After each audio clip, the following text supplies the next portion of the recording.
की हवाई सेवा की हुई शुरुआत। अयोध्या अहमदाबाद के बीच शुरू हुई हवाई सेवा। सपा विधायक इरफान सोलंकी की कानपुर कोर्ट में पेशी। आगजनी और आचार संहिता के मामले में कोर्ट में हुई पेशी। कैबिनेट मंत्री संजय निषाद पहुंचे उन्नाव। कार्यकर्ता सम्मेलन में शामिल हुए कैबिनेट मंत्री संजय निषाद। दिनेश प्रताप सिंह ने कांग्रेस पर साधा निशाना। कहा, अल्लाह अल्लाह कर चुनाव जीती ही सोनिया। राम मंदिर के लिए बनाया गया 500 किलो का विशेष नगाड़ा। अहमदाबाद से अयोध्या पहुंचा विशेष नगाड़ा। नमस्कार, आप देख रहे हैं आज की खबर। मैं हूं आपके साथ रागिनी सिंह राठौर। रुक करेंगे उत्तर प्रदेश की बड़ी खबरों का, लेकिन उससे पहले बड़ी खबर बदायूं से आ रही है, जहां बसपा नगर पंचायत चेयरमैन पर ठगी का मुकदमा दर्ज किया गया। इस वक्त की बड़ी खबर बदायूं से, जहां बसपा नगर पंचायत चेयरमैन पर ठगी का मुकदमा दर्ज। सेवानिवृत्त कर्मचारी की पेंशन और एरियर निकालने के लिए नाम पर की ठगी। चेयरमैन और चेयरमैन के पुत्र ने की कर्मचारी से 2 लाख की ठगी। पीड़ित ने आरोपियों पर चेक पर हस्ताक्षर कराने की शिकायत की। शिकायत करने पर फर्जी मुकदमे और पेंशन रोकने की दी गई धमकी। तो इस वक्त की बड़ी खबर आपको बता रहे हैं बदायूं से, जहां चेयरमैन और चेयरमैन के बेटे पर आरोप लगे हैं। खबर पर जानकारी के लिए हमारे साथ हमारे संवाददाता विकास जुड़ चुके हैं। विकास, क्या कुछ है पूरा मामला? जी रागिनी जी, हम आपके लिए बता दें, बदायूं के बजीरगंज नगर पंचायत का पूरा मामला है। यहाँ बसपा के नगर पंचायत चेयरमैन एवं उसके पुत्र पर ठगी का मुकदमा दर्ज हुआ है। सेवानिवृत्त कर्मचारी ने पेंशन सहित एरियर निकालने के नाम पर चेयरमैन के पुत्र पर 2 लाख रुपए के ठगने का आरोप लगाया है और पीड़ित ने शिकायत की है। चेयरमैन पुत्र ने बैंक में जाकर उसे 2 लाख रुपए की चेक पर हस्ताक्षर करा लिए। इसके बाद चेयरमैन के पुत्र ने 2 लाख रुपए खाते से निकाले हैं और इस बात को उसने आरोप लगाया है। पीड़ित की शिकायत के बाद इस पर क्या कुछ कार्रवाई की गई है? जी, पीड़ित की शिकायत के बाद मुकदमा दर्ज कर लिया गया है और पुलिस जांच पड़ताल में जुट गई है। बिल्कुल, जानकारी देने के लिए धन्यवाद। तो बड़ी खबर आपको बदायूं से बता रहे थे, जहां बसपा नगर पंचायत चेयरमैन पर ठगी का आरोप दर्ज लगाया गया है और मुकदमा दर्ज किया गया। कर्मचारी से पेंशन और एरियर निकालने के नाम पर यह ठगी हुई। रुक करते हैं खबरों का। अयोध्या के महर्षि वाल्मीकि अंतर्राष्ट्रीय हवाई अड्डे से अहमदाबाद के लिए इंडिगो की फ्लाइट शुरू की गई है। सीएम योगी आदित्यनाथ ने वर्चुअल माध्यम से फ्लाइट का उद्घाटन किया। वहीं फ्लाइट सेवा 16 जनवरी से शुरू की जाएगी। इस दौरान मुख्यमंत्री योगी आदित्यनाथ ने कहा कि अयोध्या अहमदाबाद के लिए हवाई सेवा शुरू की गई है। इसके लिए मैं प्रधानमंत्री मोदी का आभारी हूँ। प्रधानमंत्री मोदी के कर कमलों से ही ये सपना साकार हुआ। डायरेक्टर इंडिगो श्री आर.के. सिंह जी, नागर विमानन मंत्रालय के सभी अधिकारीगण, उत्तर प्रदेश शासन के मुख्य सचिव श्री डी.एस. मिश्रा जी, अपर मुख्य सचिव श्री एस.पी. गोयल जी, आज के इस पूरे कार्यक्रम के साथ जुड़े हुए अयोध्या और अहमदाबाद से जुड़े हुए सभी इंडिगो और एयरपोर्ट अथॉरिटी से जुड़े हुए अधिकारीगण और बहनों और भाइयों, मैं आभारी हूँ आदरणीय प्रधानमंत्री जी का, जिन्होंने उत्तर प्रदेश को चौथा इंटरनेशनल एयरपोर्ट के रूप में महर्षि वाल्मीकि इंटरनेशनल एयरपोर्ट अयोध्या प्रदान किया है। Special director Indigo. सपा विधायक इरफान सोलंकी की आज कानपुर कोर्ट में पेशी हुई। सपा विधायक की आगजनी और आचार संहिता के मामले में कोर्ट में पेशी हुई। वहीं सपा विधायक के भाई रिजवान की भी आज कोर्ट में पेशी हुई। कोर्ट में जाते वक्त इरफान ने सोलंकी ने कहा कि बस इस बात का सब्र है कि मेरे अल्लाह को हर चीज की खबर है और इंसाफ हो रहा है। बता दें कि विधायक की भारी पुलिस सुरक्षा के बीच कोर्ट में पेशी कराई गई। कैबिनेट मंत्री संजय निषाद आज उन्नाव पहुंचे, जहां कार्यकर्ता सम्मेलन में कैबिनेट मंत्री संजय निषाद शामिल हुए। वहां मौजूद लोगों को संबोधित भी किया। इस दौरान उन्होंने कहा कि हमारा समाज 70 साल से सताया हुआ और सोया हुआ है, उसे जगाया जा रहा है। वहीं उन्होंने कार सेवकों पर स्वामी प्रसाद मौर्य के बयान पर पलटवार किया और कहा कि लोकतंत्र में जनता जज होती है। जनता जैसे वोट नहीं देती उसे मरा हुआ माना जाता है। जो मरा हुआ है, ऐसे अधर्मी की बातों का कोई जवाब नहीं दिया जाता। यहाँ उन्नाव और कानपुर के लोगों ने अंग्रेज़ों को मार कर डुबो के भगाया था। देश की आज़ादी में एक सती चौरा घाट है, उस घाट पर अंग्रेज़ों को डुबोने के नाते अंग्रेज़ों ने डुबो काला कानून बनाकर क्रिमिनल टाइप्स एक्ट पर कानून बना के उजाड़ा था। फिर से कानून से बसाया जाए, संविधान से बसाया जाए संविधान। तो ये आज के दिन में क्योंकि सभी मुगलों अंग्रेज़ों ने इन्हें उजाड़ा है, ये बिगड़े हुए लोग हैं और उजड़ा हुआ आदमी का जो सोच होता बदल जाता है, इसलिए फिर से इनकी सोच बदली जाए और संविधान में मिले हुए हिस्से लाए जाए। और इनको बताया जा रहा है कि पिछली सरकारों ने कितना तुमने वोट देने के बाद कितना सत्यानाश किया हो, कितना तुम्हारे ताल घाट नदी क्या छिनवाए हो। अब मोदी जी के साथ योगी जी के साथ आए हो तो क्या पाए हो। ये दोनों में कंपेरिजन करने के बाद इनको लगा कि नहीं, मोदी जी साथ रहना चाहिए। तो हमने जो संकल्प लेके आया था 13 जनवरी 2013 को निषाद राज के लेकर कि भैया अपने खून को बदलो, आप लोग केवट मल्ला बिंद कश्यप कहानी निषाद राज बनो और भगवान राम के हाथ बाल सखा रहे हैं और ये जन जन तक पहुँचाओ, अपना हिस्सा पाओ। तो 13 जनवरी 2024 को रमादेवी अम्बेडकर कार्मिक बहुत बड़ी इनका संकल्प दिवस रैली है, बहुत बड़ा पार्क है, लाखों लोग आते हैं। तो इनको भी बताना है कि आप नज़दीक हो, आप लोग जन जन तो चलो।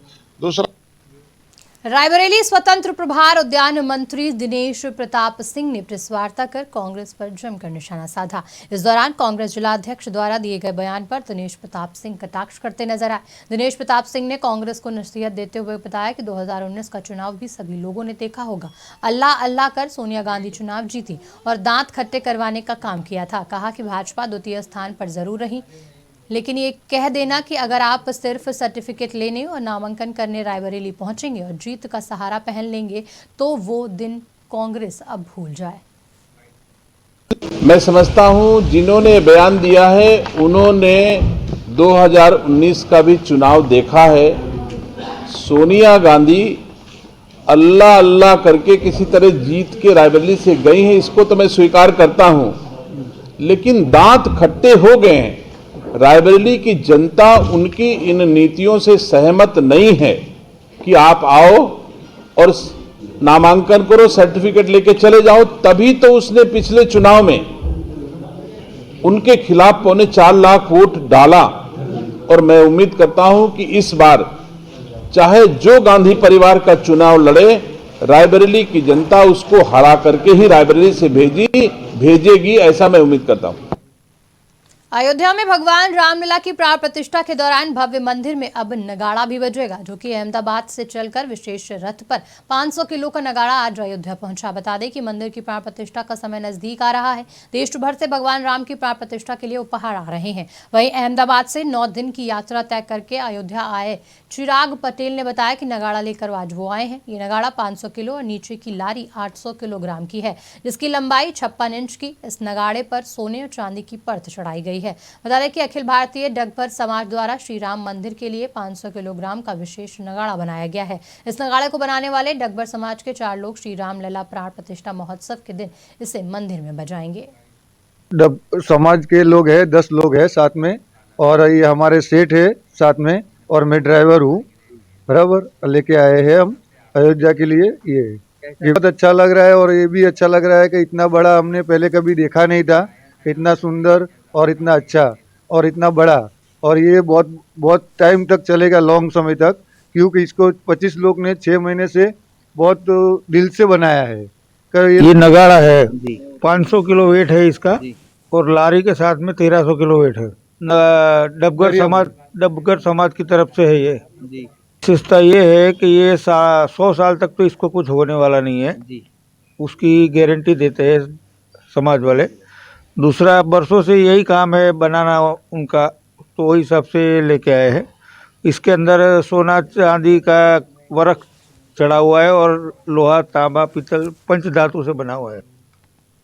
अयोध्या में भीषण ठंड को देखते हुए सपा के सांस्कृतिक प्रकोष्ठ प्रदेश सचिव दिव्यांग पंडित समरजीत ने जरूरतमंदों के बीच कंबल वितरित किए। इस दौरान पंडित समरजीत ने कहा कि भीषण ठंड को देखते हुए सपा अध्यक्ष ने कहा कि भीषण ठंड में सपा कार्यकर्ताओं द्वारा जरूरतमंदों को कंबल मुहैया कराए जाएं। इसी उद्देश्य को लेकर ग्रामीणों के बीच पहुंचकर लोगों को कंबल मुहैया कराए जा रहे हैं। भीषण ठंड पड़ रही है, शीतलहर जारी है। आज हमारे तमाम अयोध्या जनपद के ग्रामीण क्षेत्रों में लोग ठिठुर कर कांप रहे हैं। उन्हें मैं समाजवादी कंबल गांव-गांव लगातार मुहैया कराने का काम कर रहा हूं। और आज यह हम बताना चाहते हैं कि जहां भाजपा सरकार एक तरफ बोली है कि हर योजना में हर ग्रामीणों तक, हर व्यक्ति तक पहुंचाऊंगा, अरे इतनी बड़ी झूठी सरकार निकल गई कि पहले समाजवादी सरकार में जनता को, गरीबों को तहसीलों से कंबल मिलता था। इन्होंने तहसीलों का कंबल खा लिया। इन्होंने तमाम ऐसी योजनाएं हैं जिनको खा लिया। गरीबों के मट्टी का तेल खा लिया। आज एक दीपक कोई नहीं जला सकता। बांदा में सरकारी नौकरी लगवाने के नाम पर विकास भवन फैजाबाद में तैनात एक कर्मी ने 10 लाख रुपए ठग लिए। शहर कोतवाली क्षेत्र के बिजली खेड़ा निवासी युवक ने सीजेएम न्यायालय में वाद प्रस्तुत कर बताया कि विकास भवन फैजाबाद में कार्यरत शिव कुमार ने उसके पुत्र की सरकारी नौकरी 5 महीने के अंदर लगवाने की बात कहकर अलग अलग तारीखों में 10 लाख रुपए ठग लिए, जिसके बाद पीड़ित ने डीआईजी चित्रकूट धाम, एसपी बांदा और एसपी फैजाबाद से मामले की शिकायत की, लेकिन कोई भी कार्रवाई न होने पर उसने न्यायालय में वाद दायर किया, जिसके बाद न्यायालय के आदेश पर आरोपी कर्मी के खिलाफ रिपोर्ट दर्ज हुई। खबर गाजीपुर से है, जहां पथरा गांव में बिना नाला निर्माण कराए ही 15 लाख गबन करने का मामला पुलिस ने तत्कालीन वीडियो समेत ब्लॉक प्रमुख पति और कार्यदायी संस्था के ठेकेदारों को गिरफ्तार किया। बता दें कि पथरा गांव में बिना नाली निर्माण कराए ही 15 लाख निकाल लिए गए। मामले में जिला पंचायत राज अधिकारी की तहरीर के आधार पर ब्लॉक प्रमुख बीडीओ और कार्यदायी संस्था राज ट्रेडर्स के खिलाफ थाने में मुकदमा दर्ज हुआ, जिसके बाद मामले में पुलिस ने तत्कालीन बीडीओ, ब्लॉक प्रमुख पति और कार्यदायी संस्था के मालिक को गिरफ्तार कर जेल भेज दिया। एसपी ने बताया कि तीनों पर 15 लाख के गबन का मामला चल रहा है, जिस पर मुकदमा दर्ज कर गिरफ्तारी की गई। अभी भी इस मामले में जांच जारी है। भदौरा ब्लॉक में वहाँ के खंड विकास अधिकारी, वहाँ के प्रमुख और ठेकेदार, इन लोगों के विरुद्ध एक अभियोग पंजीकृत कराया गया था, जो डीपीआरओ गाजीपुर ने कराया था वित्तीय अनियमितताओं के संबंध में। वहाँ कुछ इस तरह के काम दिखाए गए थे जो हुए ही नहीं थे तथा उनका भुगतान ले लिया गया था। ये 21/12 में ये अभियोग पंजीकृत किया गया था, क्योंकि इसमें अभिलेखीय साक्ष्यों का संकलन किया जाना अनिवार्य था। तो घेमर पुलिस द्वारा इस संबंध में समस्त साक्ष्यों का संकलन किया गया। हमीरपुर में जमीनी विवाद को लेकर आपस में 2 पक्षों में विवाद हुआ। विवाद इतना बढ़ गया कि दोनों पक्षों ने एक दूसरे पर पथराव कर दिया, जिसके बाद घटना की सूचना मिलते ही स्थानीय पुलिस मौके पर पहुंच गई और मामला शांत करवाकर दोनों पक्षों को थाने ले गई। फिलहाल पुलिस ने दोनों पक्षों के 3 लोगों के खिलाफ कार्रवाई की है और मामले की जांच पड़ताल में जुट गई। पुलिस का कहना है कि मामला राजस्व विभाग से संबंधित है। विभागीय अधिकारियों से संपर्क कर समस्या का जल्द ही समाधान कराया जाएगा। हमारे लड़के ने रजिस्ट्री कराई है, बहू के नाम है माई है, तो ये लोग कब्जा कर ली इन्होंने, ये कब्जा किया, इसका दुर्गेश ने कब्जा कर लिया है। हम लोग अब बनाने आए तो ऊपर से पत्थर चला रहे थे, 4 और 2 बेटियां 2 औरतें पत्थर मार रही थी मजदूरों के। तुम लोग लागन दो, फिर पता चली है। हमारी तो लिखा पढ़ी, हम तो मन सम्मा दिखाए आई है, तब हमने अपने में कब्जा हम कर भी, भाई कोई दूसरा तो करेगा ना। गेट जो है वो हमारे प्लाट में कब्जा करे हुए, आगे तरफ से उसका मकान है, पीछे तरफ उसका पिछवाड़ा है, उस तरफ हमारा प्लाट है और वहाँ पर ये कब्जा करे हुए। हमारे प्लाट में जीने बना रखे हैं और 3 ईंट डाल रखी, इंगल गाड़ रखे हैं। अब खाली नहीं कर रहा, जब हम लोग आते हैं तो मारपीट करता है। हमीरपुर में तेज रफ्तार ट्रक ने वैन को जोरदार टक्कर मार दी, जिससे वैन चालक गंभीर रूप से घायल हो गया, जिसे इलाज के लिए नजदीकी जिला अस्पताल में भर्ती कराया गया। इलाज के दौरान उसकी मौत हो गई। टक्कर मारने के बाद ट्रक चालक ट्रक छोड़कर मौके से फरार हो गया। फिलहाल पुलिस ने शव को कब्जे में लेकर पोस्टमार्टम के लिए भेज दिया है और घटना को अंजाम देने वाले ट्रक को कब्जे में ले लिया है। साथ ही आगे की कार्रवाई भी शुरू कर दी है। एक मारुति वैन और ट्रक के बीच टक्कर हो गई, जिसमें मारुति वैन चालक, जिनका नाम संजय कुमार गुप्ता पुत्र रामचरण निवासी कुरारा, गंभीर रूप से घायल हो गए तथा पुलिस की मदद से उन्हें एम्बुलेंस के द्वारा तत्काल अस्पताल पहुंचाया गया। वहां पे पहुंचने पर डॉक्टरों ने उन्हें मृत घोषित कर दिया। घटना करने वाले ट्रक को कब्जे में ले लिया गया है तथा पोस्टमार्टम और पंचायतनामा की कार्रवाई प्रचलित है तथा अभी वहां पे यातायात सुचारू रूप से चल रहा है तथा परिजनों से तहरीर लेके। झांसी के गरौठा तहसील अंतर्गत ग्राम रामपुरा में कलयुगी पुत्र ने अपनी मां को ही मौत के घाट उतार दिया। बता दें, एक पुत्र और पिता में झगड़ा हो रहा था, तभी पति को पुत्र से पिटता देख बचाने आई दिव्यांग वृद्ध पत्नी को पुत्र ने लोहे की बाल्टी से सिर में प्रहार कर दिया, जिससे महिला की मौके पर ही मौत हो गई। घटना के बाद आरोपी मौके से फरार हो गया। वहीं मौके पर पहुंची पुलिस ने शव को पोस्टमार्टम के लिए भेज मामले की जांच शुरू कर दी है। एक लड़के ने अपने मां को धक्का दे दिया, जिससे बाल्टी से चोट लगने के कारण उसकी मृत्यु हो गई। पुलिस ने प्राथमिक जांच में ये पाया कि रामपुरवा गांव में अवध कुमारी और उसके पति ने ये लड़का चूंकि नशेड़ी किस्म का था तो इसे नशा मुक्ति केंद्र ओरछा में सितंबर में भेजा था। तो वहाँ से ये भागकर 8/1/2024 को आ गया था और उसको इस बात का गुस्सा थी कि उसके पिता ने उसे नशा मुक्ति केंद्र क्यों भेजा। इस बात को लेकर वो अपने पिता को मारपीट करने लगा था, जिस कारण से माँ बचाने आई तो उसको धक्का दे दिया, जिससे बल्टी से चोट लगने के कारण उसकी मां की मृत्यु। झांसी के गरौठा क्षेत्र अंतर्गत ग्राम नुनार चौकरी में अराजक तत्वों ने गौशाला के जानवरों के लिए रखे भूसे के ढेर में आग लगा दी, जिससे जानवरों के लिए रखा भूसा जलकर राख हो गया। मौके पर दमकल की गाड़ी ने कड़ी मशक्कत के बाद आग पर काबू पाया। मामला जिला झांसी के अंतर्गत आने वाले ब्लॉक गुरसराय के ग्राम पंचायत नुनार चौकरी का है, जहां पर गौशाला के पास गौशाला के जानवरों को खिलाने के लिए करीब 1000 क्विंटल भूसे का स्टॉक रखा गया था, जहां किसी अराजक तत्व ने भूसे में आग लगा दी।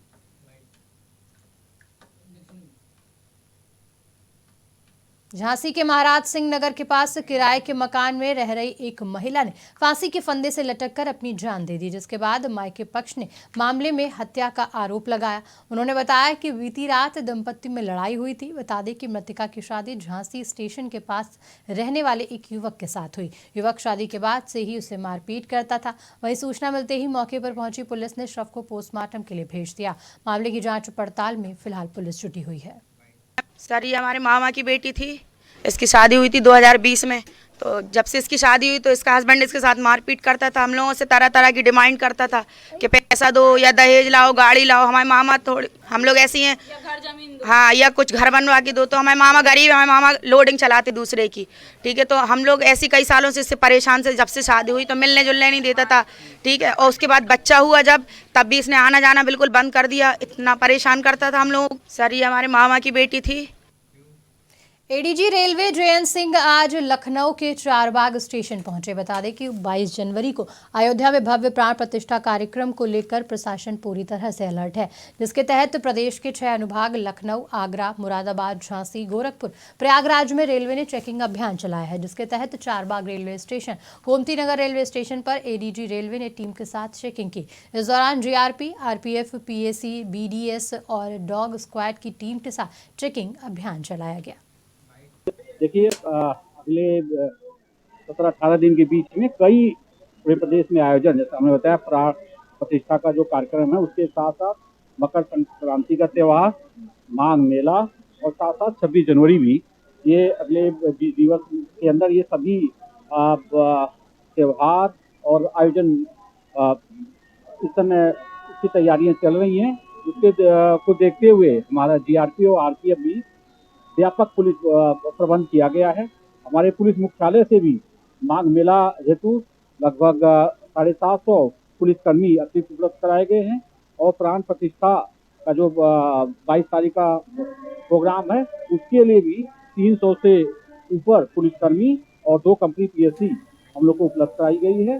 देखिए, महोबा में आगामी 12 जनवरी को स्वामी विवेकानंद की जयंती को लेकर छात्र छात्राओं में जबरदस्त उत्साह देखने को मिल रहा है। इस दौरान अखिल भारतीय विद्यार्थी परिषद संगठन ने शहर के ऐतिहासिक अल्लाह चौक पर स्वामी विवेकानंद की रंगोली बनाई। इस दौरान स्वामी विवेकानंद की जयंती को युवक युवती एक उत्सव के रूप में मनाते नजर आए।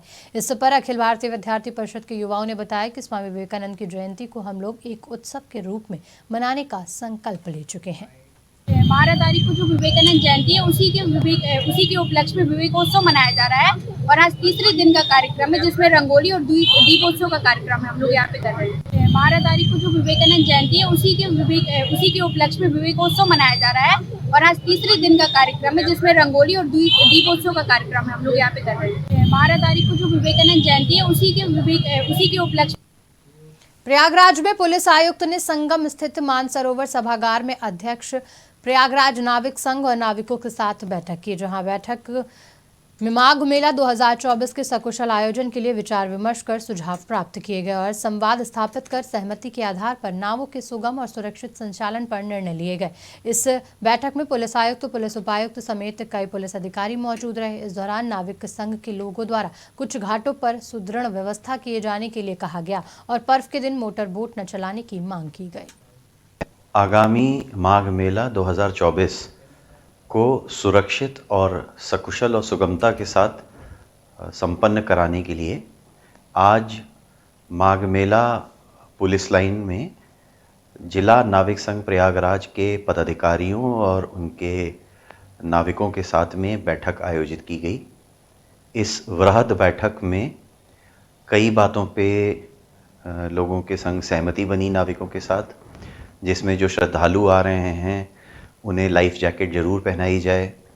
कोई भी श्रद्धालु इस तरह की कोई सेल्फ़ी ना ले जो उसके लिए घातक हो सकती है, जो किसी एक्सीडेंट में रिज़ल्ट कर सकती है, एवं अन्य कई मुद्दे हैं जिसमें पूर्व की भांति और पहले से भी और बेहतर तरीके से नावों के संचालन के बारे में 22 जनवरी को अयोध्या में होने वाले रामलला की प्राण प्रतिष्ठा को लेकर प्रधानमंत्री नरेंद्र मोदी के आह्वान के बाद रायबरेली के कुम्हार समुदाय में खुशी की लहर दौड़ गई है, जिसके तहत कुम्हार संघ ने दिन रात ठंड को मात देते हुए दिए का निर्माण शुरू कर दिया है।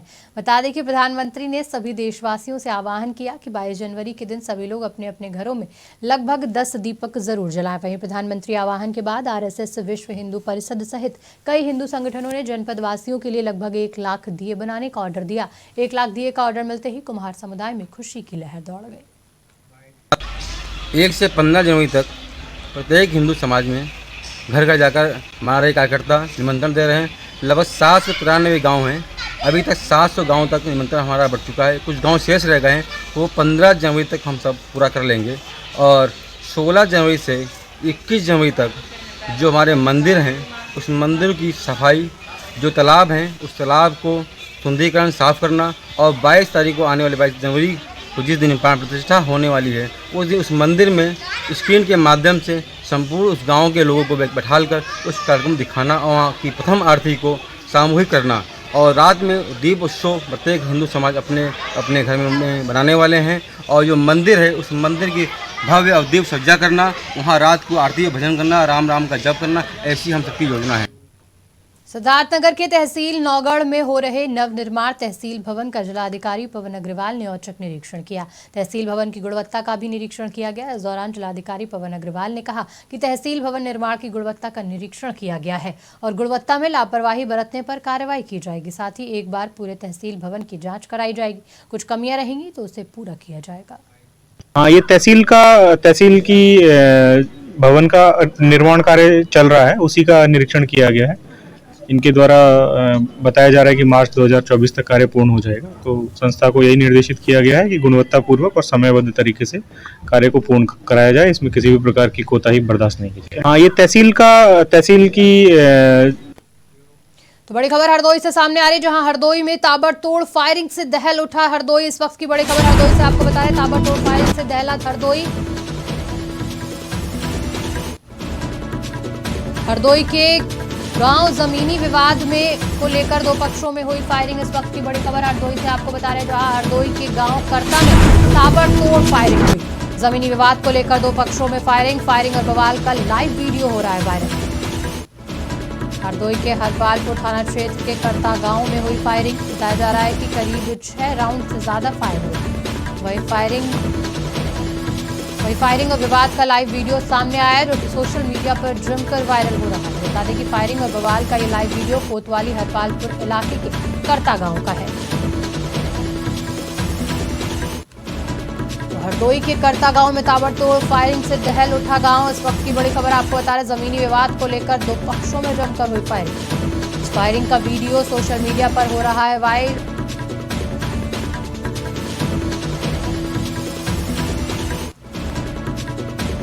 हरदोई के गांव करता का ये वीडियो बताया जा रहा है। वीडियो आप साफ तौर पर देख सकते हैं, जहां हरदोई में ताबड़तोड़ फायरिंग हुई। हरपालपुर थाना क्षेत्र के गांव करता का ये पूरा मामला बताया जा रहा है, जहां का वीडियो वायरल हो रहा है। ताबड़तोड़ फायरिंग से दहल उठा करता गांव। मैं मार्तंड प्रकाश सिंह, अपर पुलिस अधीक्षक पश्चिमी हरदोई थाना हरपालपुर के करता गांव में आज 2 पक्षों में तालाब की जमीन को लेके विवाद हो गया, जिस विवाद में दोनों पक्षों द्वारा फायरिंग की गई है। पुलिस मौके पर मौजूद है, किसी को कोई चोट नहीं है, फिर भी पुलिस इसमें वैधानिक कार्रवाई और कठोर वैधानिक कार्रवाई कर रही है। मैं मार्तंड प्रकाश सिंह, अपर पुलिस अधीक्षक पश्चिम। तो हरदोई से बड़ी खबर आपको बता रहे थे, जहां ताबड़तोड़ फायरिंग से दहल उठा करता गांव। खबर पर ज्यादा जानकारी के लिए हमारे साथ हमारे संवाददाता मनोज तिवारी जुड़ चुके हैं। मनोज, क्या कुछ था पूरा मामला? देखिए, ये हरपालपुर कोतवाली इलाके के करता गांव का पूरा मामला है। यहाँ पर एक अजय वीर सिंह हैं और दूसरे उनके खेरे सिंह हैं, जो आपस गांव के ही रहने वाले हैं। इनके आपस में जमीनी विवाद है, 26 फीट की जमीन को लेकर के विवाद है। इसी विवाद में आज सुबह पहले कहासुनी हुई और उसके बाद दोनों पक्षों में एक बार फिर से आमने सामने भिड़ंत हो गई है। लाइव तस्वीरें सामने आई हुई, 6 राउंड फायरिंग हुई है दोनों पक्षों से, जिससे वहां पर हाथापाई भी हुई है, लाठी डंडे भी चले हैं, पथराव भी हुआ है। तो कुल मिलाकर के जिस तरह से यहाँ पर वारदात हुई है, उसको लेकर पूरे इलाके में सनसनी फैली हुई है। बिल्कुल, जानकारी देने के लिए धन्यवाद। तो बड़ी खबर आपको हरदोई से बताए थे, जहां ताबड़तोड़ फायरिंग से दहल उठा करता गांव, जमीनी विवाद को लेकर दो पक्षों में फायरिंग।